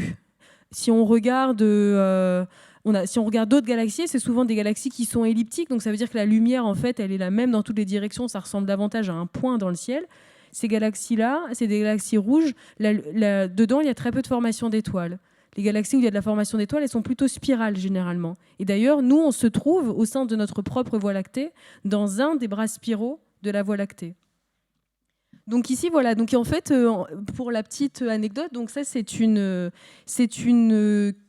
carte qui a été faite, en fait, c'est une reproduction qui a été faite par une doctorante dans notre collaboration, qui travaille à Harvard, et elle a voulu garder le style un peu ancien des cartographies terrestres, et ce côté explorateur, et mettre en fait différents ingrédients qui sont en lien avec nos recherches pour faire de la communication sur nos recherches.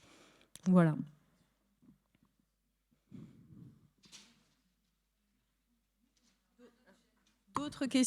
D'autres questions sur des objets, n'hésitez pas à regarder tout ce qu'il y a. Ah, ouais, je vois une main levée là-bas. Ah bah oui, bah ça, donc bah, je vais continuer et je vais vous prendre le gros morceau pour vous l'expliquer. Ouais, je veux bien. Donc je vais terminer comme ça sur la partie observation en cosmologie. Ce truc-là, bon.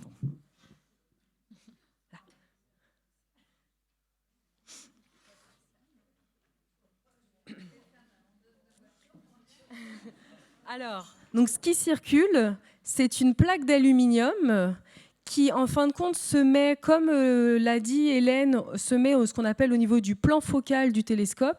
Donc concrètement, c'est là, dans un télescope, c'est quoi? C'est un miroir un petit peu courbé qui va aller collecter la lumière. C'est ce miroir principal dont le diamètre est important pour savoir à quel point on va pouvoir observer beaucoup d'objets et des objets qui sont peu lumineux. Donc moi, ce télescope-là, c'était le télescope sur lequel j'ai travaillé pendant ma thèse. C'est un télescope qui faisait 2,5 mètres de diamètre. Au plan focal de ce télescope, donc là où les rayons convergent, on met ces plaques d'aluminium. Et donc, en fait, si vous regardez la plaque d'aluminium, donc elle est percée. Il y a 1000 trous qui sont percés. Les points qui sont entourés par un petit trait bleu, c'est les objets c'est des galaxies. À la position dans le ciel, on a voulu les observer. Il y a aussi d'autres petits points avec un trait noir, avec des numéros. Là, c'est pour observer des étoiles, pour calibrer nos observations. Et donc, ce qu'il faut voir, donc, on a cette plaque d'aluminium là où la lumière converge dans le télescope. Et derrière, donc, la lumière arrive. Et derrière chaque trou, manuellement, il y a des personnes qui ont branché des fibres optiques pour donc aller la lumière que l'on capte, pour aller l'envoyer dans le spectrographe dont je vous parlais. Donc on a un spectrographe qui décomposait la lumière essentiellement dans le visible, donc dans les longueurs d'onde comme nous on peut voir, et dans le proche infrarouge, pour obtenir donc les fameux spectres dont je vous ai parlé. Et du coup, à partir de cette information-là, on a le type d'objet qu'on observe. Est-ce que c'est une étoile? Est-ce que c'est une galaxie bleue, plutôt jeune? Est-ce que c'est une galaxie rouge? Même en fait, on peut trouver d'autres types d'objets. Moi, c'est des objets sur lesquels j'ai travaillé pendant ma thèse, ce qu'on appelle des quasars. Donc là, ce sont des galaxies avec un trou noir supermassif au centre. Et ces objets-là, je vais finir de vous faire perdre pied, ils ont émis leur lumière il y a 10 milliards d'années. Donc en fait, avec ces quasars, j'ai été capable d'avoir des informations sur l'univers tel qu'il était il y a 10 milliards d'années. C'est ça qui est merveilleux avec la lumière, c'est que c'est une machine à remonter le temps. Vous savez peut-être que le soleil, quand il nous envoie la lumière, on voit le soleil tel qu'il était il y a 8 minutes, parce que la lumière a mis 8 minutes à nous parvenir pour faire la distance Terre-Soleil. Bon, moi, c'est pas 8 minutes, c'est 10 milliards d'années, mais c'est juste un chiffre. Hein. Oui ? Et donc ça, on le mesure à partir du spectre. Donc une prochaine fois, je prendrai peut-être une photo de spectre, parce qu'on apprend plein de choses sur le spectre. Donc en fait, le spectre, on voit des raies. Ces raies correspondent à l'absorption ou à l'émission de certains éléments qui sont contenus dans le milieu que la lumière traverse entre l'objet qui a émis la lumière et nous sur Terre. Donc, ces raies, elles sont caractéristiques de certains éléments. On peut faire aussi la décomposition du spectre de la lumière sur Terre. Donc, ça nous donne le spectre de référence. On a la position de ces raies.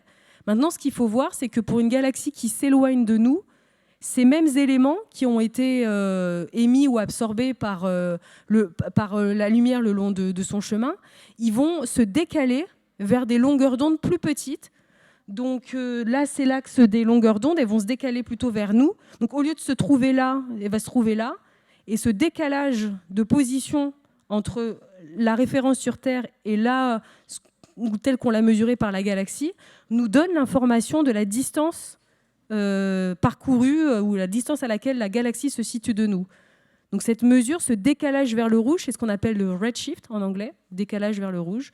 Et c'est vraiment aussi la manifestation, c'est comme ça qu'on a prouvé observationnellement que l'univers était en expansion. On a mesuré la vitesse d'éloignement des galaxies. On s'est rendu compte que plus une galaxie est loin de nous, plus elle s'éloigne de nous. Et donc, en fait, c'est l'univers qui s'étend, c'est l'espace entre les galaxies qui s'étend. Et c'est une observation qu'on fait qui n'est pas due à notre position sur Terre. Si on était capable de faire les mêmes observations depuis Andromède, on verrait la même chose.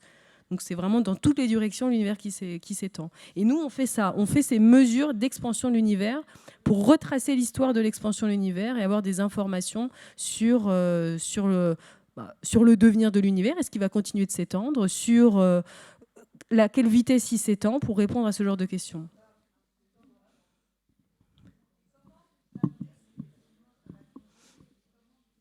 Que l'expansion va durer, vous voulez dire ? On ne le sait pas. On a uniquement des modèles. Donc en fait, on a comme je vous l'ai dit, on est plutôt historien. Donc on retrace le passé de l'univers à partir de cette lumière qui nous parvient. On est capable après de faire des modèles. C'est là toute la puissance de nos observations. On travaille sur des échantillons énormes. Donc là, par exemple, je vous ai dit, avec ce télescope de 2,5 mètres de diamètre, on a collecté sur 10 ans la position, donc les spectres de 2 millions de galaxies. L'expérience dans laquelle je suis maintenant, elle a commencé sa prise de données cette année. C'est un télescope qui fait 4 mètres de diamètre. En 5 ans, on va avoir 35 millions de spectres. Et c'est hyper important le fait d'augmenter en ordre de grandeur la quantité d'objets qu'on observe, parce que c'est comme ça qu'on a des observations les plus précises possibles et qu'on affine nos modèles. Le truc, c'est que donc, savoir le devenir de l'univers, c'est une extrapolation de nos modèles. On sait vous dire aujourd'hui, étant donné ce qu'on sait, étant donné les hypothèses qu'on fait, on a 2 ou 3 scénarios pour le devenir de l'univers, mais on ne sait pas choisir quel scénario sera le bon, parce qu'on n'a pas les informations pour encore. Donc, est-ce que l'expansion de l'univers va continuer à la même vitesse ? Est-ce qu'elle va s'accélérer ? Au contraire, est-ce qu'elle va décélérer ? On va avoir un univers qui va se recontracter sur lui-même. C'est les 3 hypothèses possibles. Alors, il y a une question. Est-ce que c'est en lien avec une autre image ? Alors, peut-être on va en prendre une et je vais passer... alors, un échantillon qui ressemble à une boîte de poivre et une image. Super.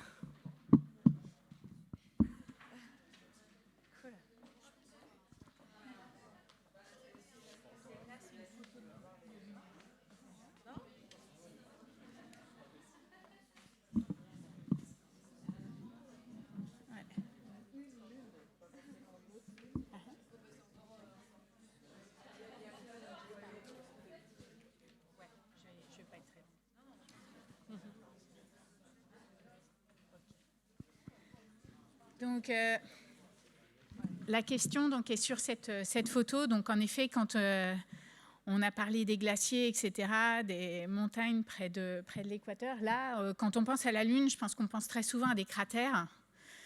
Et en fait, sur la Lune, il y a des montagnes aussi complètement fantastiques. Celle que vous avez sous les yeux, c'est un pic central, en fait, qui se trouve au centre du cratère Tycho. Donc, du nom de l'astronome danois Tycho Brahe. Et Sa particularité, c'est qu'il est situé près du pôle sud de la Lune. Donc je vais revenir sur cet endroit de la Lune qui est en fait très particulier, qui est inexploré parce que finalement toutes les missions robotiques et humaines jusqu'à maintenant se sont plutôt concentrées, je dirais, dans une zone centrale de la Lune. Il y a donc un gros intérêt pour aller se poser dans une zone comme celle-ci. Et vous comprenez bien, j'en reviens à la photo précédente, on ne peut pas se poser dans un paysage montagneux comme ça, qui est complètement différent des paysages qu'on a vus d'Apollo, avec les mêmes technologies. Ce que je voudrais aussi souligner sur cette photo, je l'ai mis ici, c'est qu'on a des zones, vous pouvez voir des zones très brusques, des zones d'ombre et des zones de lumière. Et ceci, c'est aussi dû au fait qu'évidemment, vous savez que la Lune n'a pas d'atmosphère. Elle a en fait une exosphère, pour être très précis, c'est-à-dire une atmosphère très très fine. Mais le fait qu'elle n'ait pas d'atmosphère fait qu'il n'y a pas d'équilibre thermique. Et donc, on peut avoir des différences de température extrêmement brusques localement. Et donc, dans des régions au pôle sud, comme ici, où le soleil est très bas, comme sur la Terre, ça crée des zones d'ombre et de lumière très importantes. Dans les zones d'ombre, on va sur des températures de moins 210 degrés. Et tout à côté, vous faites un tour de roue d'une rover et vous retrouvez dans une zone de lumière où, cette fois-ci, il fait peut-être 120 degrés. Donc, vous imaginez les contrastes que ça crée. D'un autre côté, c'est intéressant parce qu'à moins 210 degrés, on pense qu'on peut trouver de l'eau, qu'on pourrait peut-être utiliser pour d'autres applications comme de l'oxygène, faire partie peut-être même de boucles, comme vous a parlé Lucie auparavant avec Mélissa, etc., rentrer dans tout un écosystème. D'un autre côté, c'est aussi intéressant parce que si on a de l'ombre, on a aussi de la lumière. Au pôle sud, c'est comme un petit peu sur les pôles terrestres, on a aussi des jours très longs. Ça veut dire qu'on a des périodes avec beaucoup d'illumination et donc avec beaucoup d'énergie solaire possible. Donc, quel type en fait de régolithes, de poussière lunaire, de sol lunaire trouve-t-on à ces endroits? Et j'en viens donc aux échantillons. Il y a deux échantillons qui circulent. Il y en a un qui est un petit peu plus foncé que l'autre parce qu'il y en a un qui représente en fait un sol de mer lunaire. C'est donc les taches sombres que vous voyez surtout sur la face visible de la Lune. Il y en a un autre qui représente beaucoup plus le type de sol lunaire qu'on pense trouver à ces endroits, qui sont moins connus. Donc on fait plutôt des hypothèses. Il est un petit peu plus clair. Ces échantillons-là, on les utilise, ceux que je vous ai apportés, ils viennent d'un labo où je travaille, et on les utilise en fait pour faire des expériences sur des procédés de façon à en fait extraire l'oxygène de cette poussière lunaire. C'est aussi toujours dans le cadre en fait de pouvoir utiliser les ressources sur place de façon à pas devoir tout transporter de la Terre, ce qui a un coût, je dirais, certainement budgétaire, mais aussi écologique très important, et d'essayer de voir ce qu'on pourrait faire en utilisant les ressources sur la Lune. C'est des recherches, je dirais, très fondamentales. Il y aurait encore beaucoup de choses à régler pour pouvoir le faire voler, mais c'est en tout cas où se dirige la recherche aujourd'hui et où pas mal d'efforts sont mis. J'ai aussi amené un autre échantillon qui va un petit peu, même encore plus loin, qui, vous le voyez ici, pour venir le regarder, c'est en fait le même, ce qu'on appelle simulant lunaire. Il y en a plein de types différents qui sont produits en fait pour différentes expériences. Et celui-ci a été chauffé en fait dans un four solaire. Et l'idée, c'est de regarder comment on pourrait créer du solide à partir de la poudre lunaire sur place.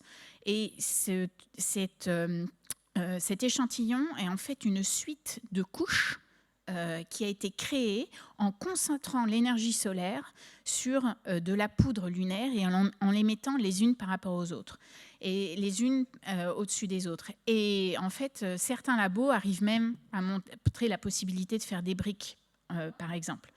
Toutefois, attention, ce n'est pas encore ce que j'appelle spatialisé. Vous pouvez imaginer qu'il faut beaucoup d'énergie pour chauffer. Pour tous ces procédés d'utilisation de ressources, c'est souvent basé sur en effet un procédé qui demande une très haute température, et donc il faut encore une fois ici s'attarder sur des problèmes d'énergie. Donc le plus d'énergie on a, le mieux, et donc on a envie d'aller à ces endroits où il y a énormément de soleil. Donc le tour est bouclé.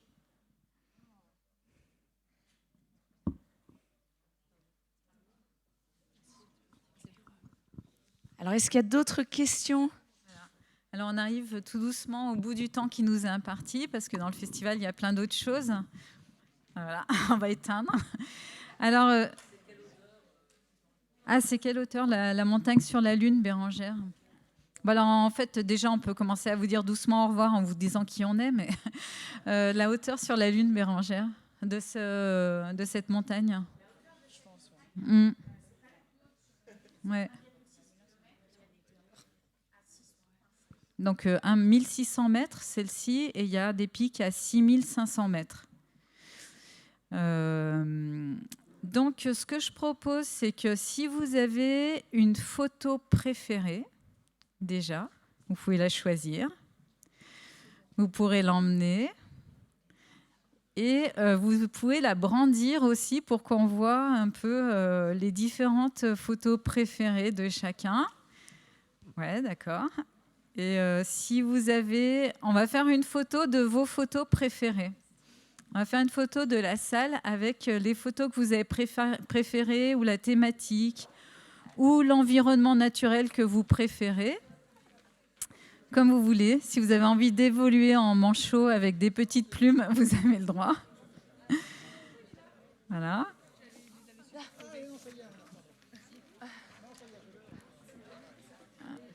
Ah, il y a Lucie qui est avec nous à nouveau. Alors, je vais vous présenter donc Lucie. Lucie, présente-toi. Tiens, vas-y, commence. Je m'appelle Lucie Poulet et je suis chercheuse en post-doctorat au centre Kennedy de la NASA en Floride. Voilà, donc chercheuse, c'est l'alimentation du futur, l'alimentation de l'espace, si on ne peut plus s'alimenter dans les conditions actuelles. Alors, pas juste l'alimentation, je suis dans le groupe qui s'appelle Spacecraft Production, donc on s'intéresse à la production de plantes, mais de plantes alimentaires pour l'espace. Et moi, je m'intéresse, de formation, je suis ingénieure, donc je m'intéresse à rendre cet environnement possible pour les plantes. Je ne fais pas de la recherche fondamentale sur les plantes en elles-mêmes. Voilà, alors comme tout chercheur, en plus, il faut toujours que ça précise toutes les choses. Merci Lucie, super génial, et en plus d'avoir joué le jeu de se connecter. Alors moi, je vais aller chercher ma photo préférée avant de vous dire qui je suis. Super, merci Lucie. Alors moi, je suis Heidi Sevestre. Je suis glaciologue, voilà, sans surprise, je pense. Et aujourd'hui, je travaille pour le Conseil de l'Arctique, un des groupes de travail qui coordonne toute la recherche sur le dérèglement climatique sur la région polaire arctique. Hélène ? Alors voilà ma photo préférée, que vous n'avez pas choisie. C'est une comète, c'est la comète West. À nouveau, une photo de télescope. Donc, je suis astrophysicienne, cosmographe. Je fais des cartes de l'univers dans l'univers local, c'est-à-dire à l'intérieur d'1 milliard d'années-lumière de distance. Et puis, je m'intéresse à la loi de la gravitation, les dernières lois naturelles qu'on a mal compris, parce que la recherche fondamentale, ça fait ensuite la recherche appliquée. Et cette photo-là, c'était pour vous parler de l'origine de l'eau. Parce que je vous ai dit que les éléments les plus simples, c'est vraiment ce qu'il y a de plus facile de faire normalement de l'hydrogène, du carbone. Donc c'est pour ça que nos cousins ils doivent être à base carbonée. Mais bon, peut-être qu'ils ne sont pas à base carbonée, mais on pense que les autres formes de vie doivent ressembler. Et en tout cas, l'eau, c'est une question, l'origine de l'eau. Pourquoi il y en a sur Terre ? Surtout que quand elle était bombardée, au début de sa formation, la Terre était bombardée de comètes et d'astéroïdes, mais elle était en fusion, donc tout s'évaporait. Et elle perdait son atmosphère, donc ça a été assez compliqué de capter l'eau. Et c'est pour ça qu'on n'en voit pas beaucoup quand on connaît 4500 autres planètes aujourd'hui. On a du mal à trouver de l'eau et de la respiration O2, CO2, qui est la même respiration que les arbres. On est tous les êtres vivants à peu près sur le même système, à part les anaérobies, comme me reprenait l'autre jour ma collègue. Mais quand même, O2, CO2, eau, tout ça, c'est nos amis. Et ces comètes, aujourd'hui, on pense qu'il y a de l'eau c'est pas on a beaucoup dit que c'était les comètes. Et en fait, depuis 4-5 ans, on pense qu'il n'y a pas que ça comme origine de l'eau. mais qu'il y en avait aussi dans la nébuleuse solaire primordiale. Alors pour l'instant, je vérifiais les chiffres tout à l'heure, c'est à peu près 1% de l'eau peut-être qui venait vraiment de la nébuleuse primordiale, et 99% de ces gros paquets de glaciers, c'est des glaciers de l'univers qui nous tombent dessus. Voilà, de temps en temps ça tombe, de temps en temps ça fait des extinctions, mais de temps en temps ça rapporte de l'eau aussi. Donc, en tout cas, ça c'est ma photo préférée à moi.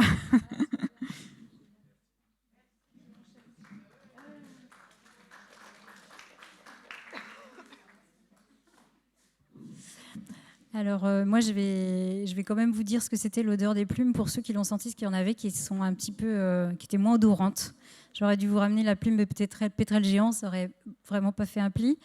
Les oiseaux, ils ont alors je suis conseillère financière ou pas, à la banque postale, voilà. Mais en fait, j'aime bien être ornithologue à mon temps perdu. Donc moi, je suis chercheuse en écologie marine et je suis spécialiste de la grande faune marine. Donc bon, les oiseaux, je pense que ça vous aura pas échappé. Et aussi la photo qui était devant vous, les cétacés. Et donc, pour vous dire, les oiseaux ont sur leur croupion une glande qu'on appelle une glande uropygienne. Et cette glande produit une huile. Et quand vous voyez souvent les oiseaux, tous les oiseaux ont ça. En fait, souvent, vous voyez des oiseaux qui se frottent la tête sur leur croupion. En fait, ils s'enduisent les plumes de cette huile. On a pensé pendant longtemps que pour les oiseaux marins, ou pour les oiseaux, ça apportait de l'imperméabilité aux plumes. Et en fait, on pense maintenant, on a plutôt découvert que cette huile, en fait, a une fonction antifongique, antimicrobienne qui permet de protéger les plumes contre les dégradations en fait, des microbiennes. Parce que les plumes des oiseaux sont soumises, et surtout les oiseaux marins, ils sont dans le sel, ils se posent sur des rochers, donc ils sont dans l'eau tout le temps. Donc en fait, ils ont beaucoup d'érosion et de choses problématiques comme ça. Et donc en fait, cette huile dont vous avez senti cette odeur délicate était quand même délicate. Je ne sais pas, peut-être que moi je suis un peu blasée, mais elle n'était pas trop forte. Et donc en fait, cette huile en fait, a une fonction de protéger le plumage. Et les oiseaux en fait, changent leur plumage tous les ans, voire parfois plus, pour justement être en capacité de voler ou de nager et d'avoir toujours cette protection thermique et cette étanchéité. Et donc moi, je travaille à l'Université de La Rochelle dans une structure privée qui s'appelle Coabis. Et donc mon nom complet, c'est Emmeline Pétex, et je travaille beaucoup j'étudie notamment les interactions entre les activités humaines. Et mon sujet d'actualité, mon petit temps chaud, vous allez voir, c'est les éoliennes en mer. Voilà. Et donc, on travaille notamment à accompagner je ne sais pas si je dois le dire, le ministère de la Transition écologique sur justement essayer d'évaluer les impacts potentiels des éoliennes en mer et comment en fait on essaie de les éviter et de les réduire pour les oiseaux marins et les mammifères marins. Voilà. Et merci de toutes vos questions.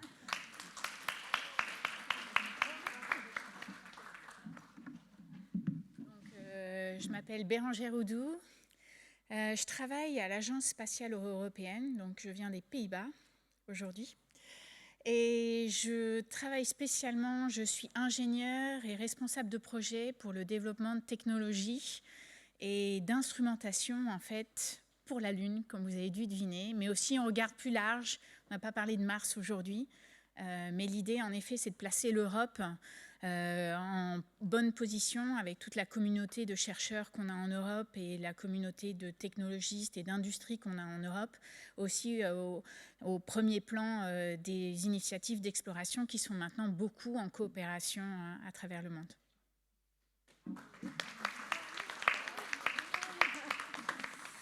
Et donc, moi, je m'appelle Pauline Zarouk, je suis chercheuse au CNRS. Ma spécialité, vous avez dû le deviner, c'est la cosmologie.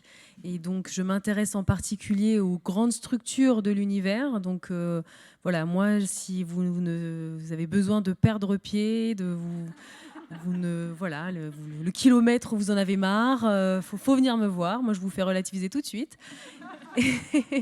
Et donc un peu plus sérieusement, donc je fais ma recherche dans un laboratoire à Paris, à Pierre et Marie Curie à Jussieu. Et donc, quoi dire d'autre ? Donc, c'est la deuxième fois que je participe à cette anti-conférence. La première fois, c'était grâce à Hélène Courtois, qui est une de mes collègues et une de mes mentors, je dirais même, si j'ai le droit.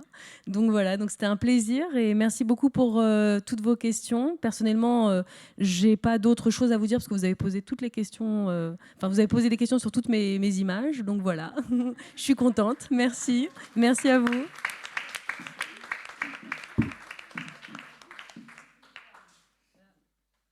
Merci. Donc vous avez compris qu'on aime bien sortir en meute, les femmes scientifiques.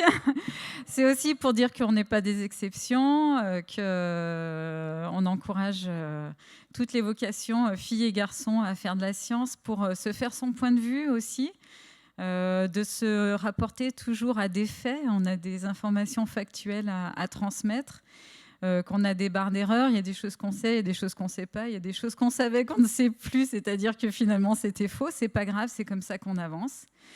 Et que vous voyez que la science, même si elle peut être variée, en fait on cherche quand même toutes un peu dans la même direction et qu'on cherche pour vous en fait. C'est ça qui est important, c'est qu'on n'a rien à vendre, hein.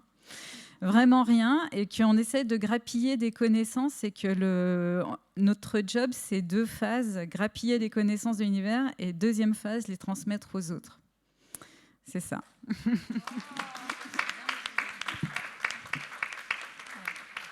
Bonne soirée. Donc, merci beaucoup à Lucie qui nous s'est connectée des États-Unis. Merci Lucie. Merci de m'avoir invitée et j'ai été ravie de pouvoir discuter à distance. Merci pour vos questions.